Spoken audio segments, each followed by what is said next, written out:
One, financially prepare. Basically, I had a budget that I had to have available in my bank account before I moved here. Second, I also had to make sure that I set a time frame for when to get my driver's license, surrender my old one. And third, register to vote, make sure that I can see myself living in my first place of dwelling for a good amount of time to establish a full-time job and stay there enough to build a work history. And so when I had my basic necessities and my priorities set and squared away, that's when I just started going out more. I already had a close friend named Jasmine who was already living here in Las Vegas, and so I made it a point to hang out with her as much as possible for both of us. And that gave me confidence of learning all the spots locally and how to get to point A to point B. One day I also just made the intention that I want to start being more social with the LGBTQIA community here in Las Vegas. And so I have used Meetup and I've been to public group events.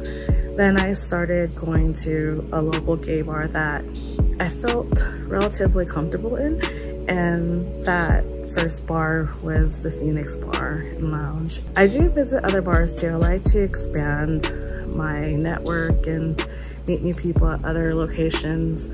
I make it a point to go and support some of my acquaintances and my friends and their events that they put out.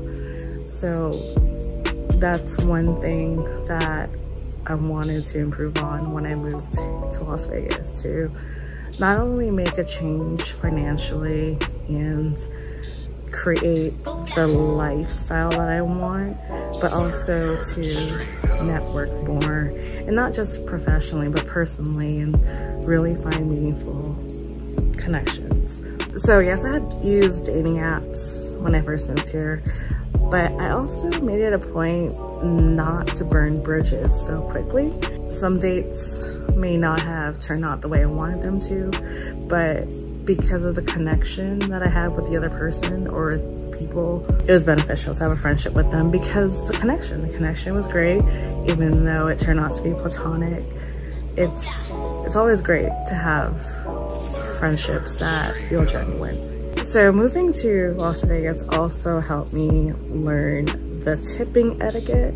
So there's regular tipping etiquette and then there's Vegas tipping etiquette. And so I definitely make it a point to tip at least 20%, whether that's at a bar or a restaurant or just even other services like landscaping, because you know, the devil lives in HOAs in Las Vegas. I also started using my phone as a resource more often when it came to finding discounted adventures like Groupon.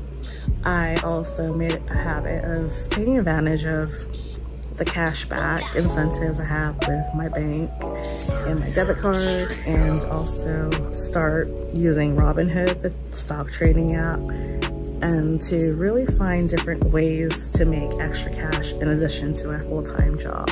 So moving to Las Vegas was a life changer for me, and I'm so glad I made that decision. I've lived in other cities before, but I didn't expect myself to be here in Vegas for more than 5 years. It makes sense because it does feel like home, and it is home. You know, if you're thinking about moving to Las Vegas, definitely make a priority list of necessities, basically. Your documentation, landing a job, finding a place, getting an affordable car. I mean, yes, the city, you kind of do have to have a car to go wherever you want with a little bit more freedom and flexibility. And also just remember to make the effort to socialize if that's what you want. Definitely use Meetup, use Facebook groups.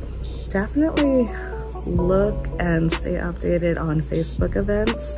There's that section for events, and there's a lot of great things that happen in this city.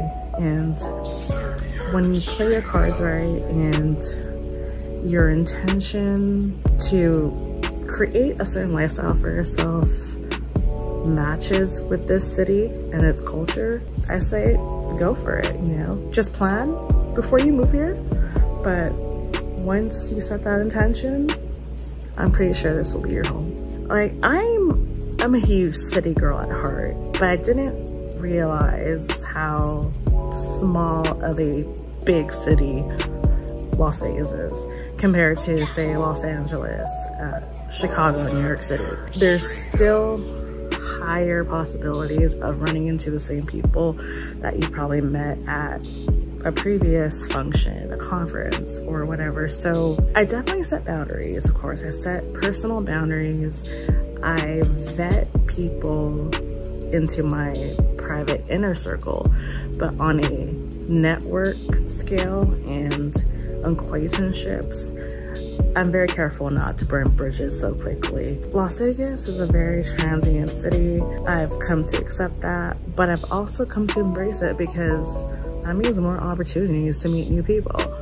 And I use that for my leverage. Thanks for watching.